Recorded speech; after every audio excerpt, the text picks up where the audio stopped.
بسم اللہ الرحمن الرحیم۔ السلام علیکم۔ حضرت داؤد علیہ السلام کے قوم کے 70,000 افراد سمندر کے کنارے ایلا نامی بستی میں رہا کرتے تھے۔ ان لوگوں کو اللہ نے ہزاروں نعمتوں سے نوازا تھا۔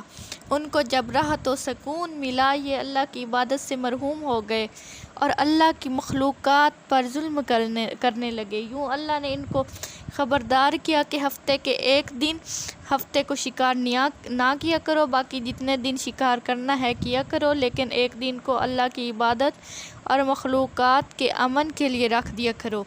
یوں اللہ نے ان کا امتحان لینا شروع کر دیا۔ وہ اتوار سے لے کر جمعہ تک سمندر میں مچھلیاں پکڑنے لگتے تو مچھلیاں زیادہ مقدار میں ہاتھ نہ آتی، اور ہفتے کے دن سمندر کو دیکھتے تو ان کو بڑی بڑی مچھلیاں نظر آنے لگتی۔ ان لوگوں میں سے ایک شخص کو شیطان نے ورگلایا کہ پریشان کیوں ہوتے ہو، میری ترکیب پہ عمل کرو، شکار سے تجھے کبھی محروم نہیں رہو گے۔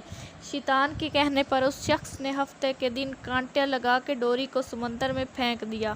شیطان نے کہا، اس مچھلی کو اتوار کے دن نکالنا، ہفتے کی حرمت بھی باقی رہے گی اور تمہارا شکار بھی ہو جائے گا۔ بس شیطان کی بتائی ہوئی ترکیب پر ہفتے کے دن ڈوری لگاتا اور اتوار کے دن خوشی سے نکال کر کھاتا۔ جب آس پاس کے لوگوں نے دیکھا تو انہوں نے بھی یہ ترکیب بتانے لگا۔ یوں اس قوم کے کچھ لوگ ہفتے کے دن مچھلی پکڑنے جاتے اور اتوار کو نکالتے، اور کچھ نے تو اس میں سے چھوٹے چھوٹے تالاب بنا دیے تاکہ ہفتے کے دن جو بھی مچھلی یہاں سے گزرے تو اس تالاب میں پھنس جائے۔ اس گاؤں میں کچھ اللہ کے خاص بندے بھی موجود تھے جو کہنے لگے، اے لوگو، اللہ نے ہفتے کے دن شکار کرنے سے منع کیا ہے۔ یہ جو تم جال پھینکتے ہو یا چھوٹے چھوٹے تالاب بناتے ہو، ان میں اگر ہفتے کے دن مچھلی پھنستی ہے تو یہ شکار ہفتے کے دن کا ہوگا۔ اللہ کے عذاب سے ڈرو، اللہ کی نافرمانی نہ کرو۔ وہ لوگ ان لوگوں کا مذاق اڑانے لگے، ہماری جو مرضی ہوگی ہم وہ کریں گے۔ اب بستی میں تین گروہ بن گئے۔ ایک 70,000 میں وہ لوگ تھے جو ان نافرمان کی بار بار اصلاح کرتے تھے، دوسرے وہ جوان لوگ جو ان لوگوں سے نفرت کرتے تھے، اور تیسرے وہ جو گمراہ ہو کر اللہ کی نافرمانی کر رہے تھے۔ یوں نیک بندوں نے بستی کے بیچ میں سے دیوار کو کھڑا کر دیا اور یہ حکم نافذ کیا کہ اللہ کی نافرمانی کرنے والے اس طرف ہو جائیں اور ہم جو اللہ کے فرما بردار ہیں وہ اس طرف رہیں گے۔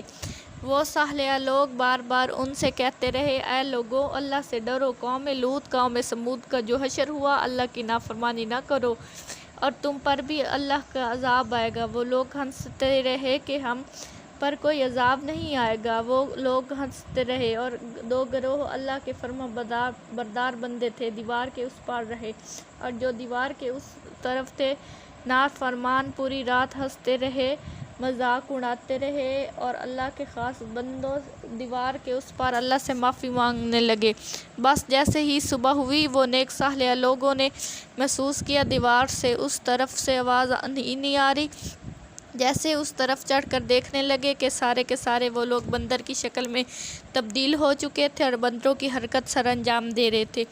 وہ جو صالح لوگ بندروں کو دیکھ رہے تھے، صالح لوگوں میں سے جو ان کے رشتہ دار تھے، انہوں نے بندروں کے کپڑوں سے پہچانا اور چیخ کر رونے لگے، اللہ سے معافی مانگنے لگے۔ لیکن اللہ کا عذاب جب آتا ہے وہ ہو کے رہتا ہے۔ وہ 12,000 لوگ تھے جو بندر بن چکے تھے، کبھی کچھ کھا پی نہیں پا رہے تھے۔ یوں 3 دن وہ اس عذاب میں آ کر فنار ہو گئے۔ بے شک اللہ ان بندوں کو پسند نہیں کرتا جو اللہ کی نافرمانی کرتے ہیں۔ اے اللہ، ہم سب کو اپنا فرما بردار بندہ بنا، آمین۔ مزید اچھی ویڈیوز کے لیے میرے چینل